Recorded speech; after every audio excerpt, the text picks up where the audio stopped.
Hey everybody, it's Suze from Revelation Quilts. Check out this awesome quilt behind me. This is the colorful Cascade Herringbone quilt kit that I got from the Fabric Cut. I'm going to do a tutorial on this and show you how easy it is to put together. So let's go, follow along, and you can make this quilt. Great kit. I highly suggest you check it out. So this is everything that you get in the quilt, and it's actually quite impressive. I love all of the colors. So on your far left, that is your binding, and then all of these colors are pre-cut and ready for you to go. And in the upper right, those are your background squares, and then there's the pattern. But the best part of this kit is that it includes the backing, which you never see in a kit. So I'm super excited to get started with this, and let's see how it goes. All right, so let's get started. This is the block you're gonna make. All the blocks are the same except for one thing. The only thing that changes in each block are the colors that you choose. So this block is put together by rows, just like this. Let me turn it this way, because this matches the diagram in the pattern. So all the blocks are the same except for the color choices. The background squares, which are white, are all the same place in every block. So let's make this block. Let me show you how. So for each block, you will need 4 background squares, just like this, and then your colors will change in each block, as I mentioned before, but you'll have an A, a B, a C, and a D. So your A color will include 1 square and 1 of the shorter rectangles.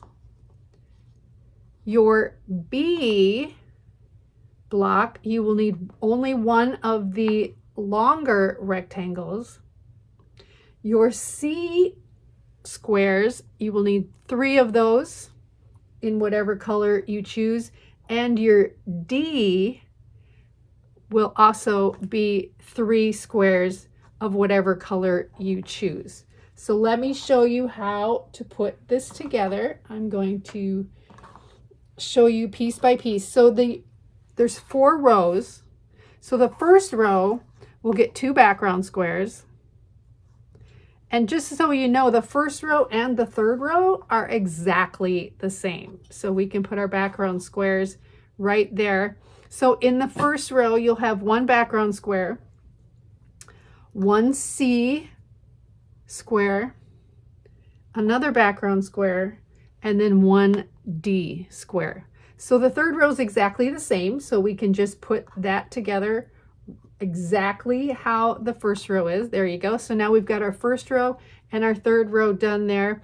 The second row gets an A square, just like that, and then another C square, and then the A square, the rectangle, the shorter rectangle, just like that. So it looks like it's one continuous line and across there. And then the fourth row, the final row, gets your long B, as in boy, B rectangle, and then another D square. So we're going to sew this together by rows, and the pattern suggests that you should press all of your seams open, because if you press them to the side, they will not nest. However, I saw that as a challenge, and so when I sew these together, I'm going to alternate the direction that I press my seam allowances. So this first one will go to the right, the second row will go to the left, to the right, and to the left, and so on and so forth. And I'm going to alternate that with each block. So when I join the blocks together, I should be able to nest these seams. So let me get this sewn together. I'm going to start with each row. I'm going to sew this first row together, then the second row, then the third row, and then the fourth row, and then I will join the rows together to create the block. Now it also really helps to have a small cutting mat, or I'm using my rotating cutting mat, to lay the blocks out so that it can just carry this right over to my sewing machine because I've got all the other squares laid out on my table so that I can kind of randomize my color choices because I want every block to have a different color combination. So here I've got each row sewn separately, and I have alternated the direction that I've put my seam allowance. So on this one, all of my seam allowances are going towards the right. This one, they're going towards the left, so that when I sew these rows together, these seams will nest really, really well. And now when I do my next block, I will start with the first seam going to the left so that when I do sew my blocks together, they will nest really well. So now I am going to sew these 4 blocks, these 4 strips together. I will start with the first 2, and then I will be able to lock those seams right next to each other so they will nest really, really well. So let me get these sewn together, and I'll show you what it looks like. So there is the block with all of the rows sewn together. Now the unfinished block should measure 8.5 inches by 8.5 inches. I will need to, you know, clean this up a little bit and get it straight. But this is what the block looks like. So every block will look just a little bit different because of the colors that you choose. So let's get these all put together in random color combinations, and let's get them up on the board. So if you're interested in pressing your seams to the side, let me show you how I chain piece this block. So I've got it laid out here on my rotating cutting mat so I can move it and carry it around. But whenever I chain piece a block like this, I always I look at columns. I see things in columns. So I start with the upper left side, the first 2 columns. That is what I'm going to start to chain piece together. So I'm going to take the top piece in the second column, and I'm just going to put them over like this. And I'm only going to be working with the first 2 columns right now, and then the first 3 rows, because this is a larger piece. So I'm going to sew these together right along the edge there with a 1/4 inch seam. Now the pattern suggests that you do a scant 1/4 inch. So if it's a little smaller than a 1/4 inch, that is just fine. And I'm just going to sew down, leaving my needle down and going right to the next one and just chain piecing these together, lining them up.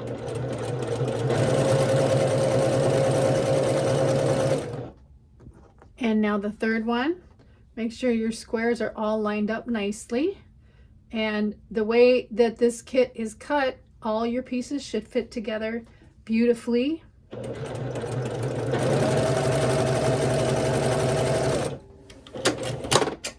Now once I've got these first 3 sewn together, I'm going to stagger the direction that I am going to finger press the seam allowance. So on the first one, if I can get them apart here, the first one, I'm going to put the seam allowance to the left, and I'm just going to finger press it for now. The second one, I'm going to make the seam allowance go the opposite way, so to the right. And with each block I do, I'll alternate it. So the next block I do, I'll start with the top row and I'll press that seam allowance to the right. But for this one, I'm just going to alternate which direction the seam allowance is going. And there I've got my first row sewn together. Now I'm going to take the next one in the row and just attach that right down the line to this one. Hopefully this is making sense. Leaving it on my machine, I'm going to take the next piece in the next row and attach that, even though it's a little longer, and that's okay. We're going to attach it right now. And now I will take the third piece in the third row and attach that one.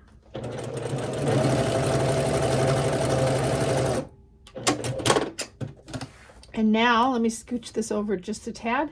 And now I'm going to continue with my finger pressing, and I'm going to make sure this one is also going in the same direction as the first one. So it's going to be pressed to the left, the seam allowance. This piece right here, the seam allowance will go to the right, just like that. And then to the left again. And this is nice because I don't have to take it to the iron every time. So now I'm ready for the fourth and final column. And you notice we've left these alone so far, but we're going to add them on this round. So I'm going to take the top piece in the fourth column and attach this one just like this.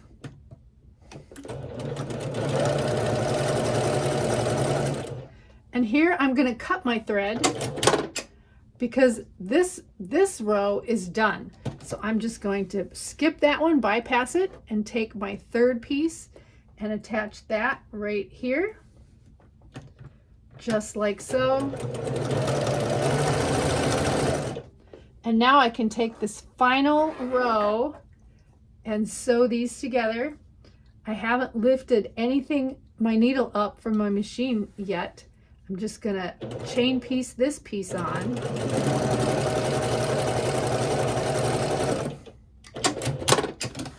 And now when I go to finger press these, everything again is gonna go in the same direction.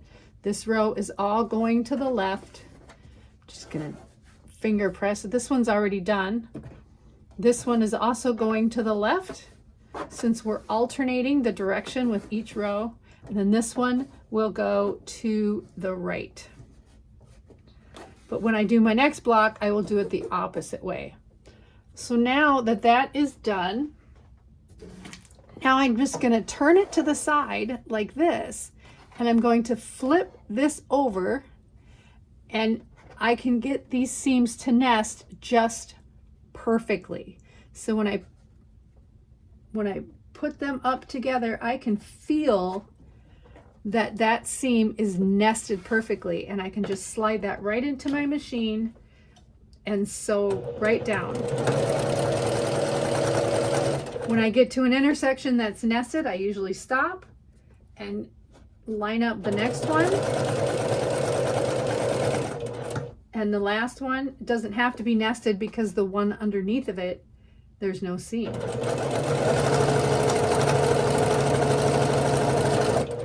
So you're just making sure that it's lined up. So when I open this up, that is perfectly lined up. And so now I can take this and just flip it over and do the exact same thing. Line up those seams so they're all nested. You can feel it. It's very, very easy.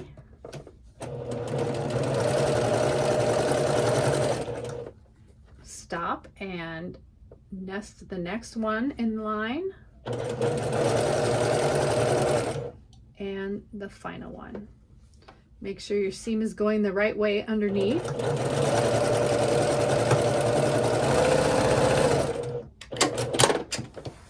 All right, so I've got 3 of them sewn together. This one is still attached right at the bottom. And I just find it's easier to turn the whole thing around, flip this one over, and nest just that one seam right there.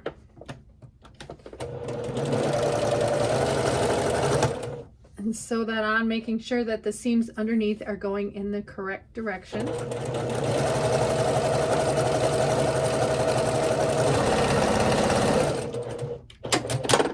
All right, and then you can go ahead. I like to, so that, oh, sorry, I bumped the camera. So there is your block, just like that. It's not pressed, but it looks exactly like it is supposed to look.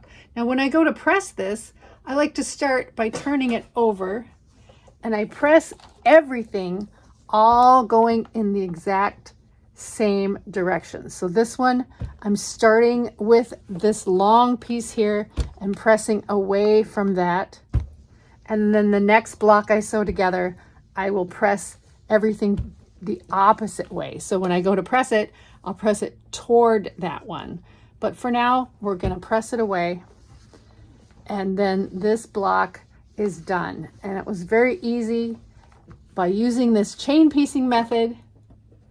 Get that little thread there. By using that chain piecing method, everything is just stays in place exactly where it's supposed to go, and you don't get mixed up on where each little square goes in this block. So that is how I chain piece these blocks. I hope that you were able to find that helpful. Now you'll make a total of 60 blocks, but you'll only need 50 blocks for the body of the quilt. So with the extra blocks, you will take one of those blocks and you will cut it both ways on the diagonal, and these will be your corner triangles. And with the additional 9 blocks now that you have left over, 5 of them will be cut on the diagonal in one direction, and those will be for your side setting triangles.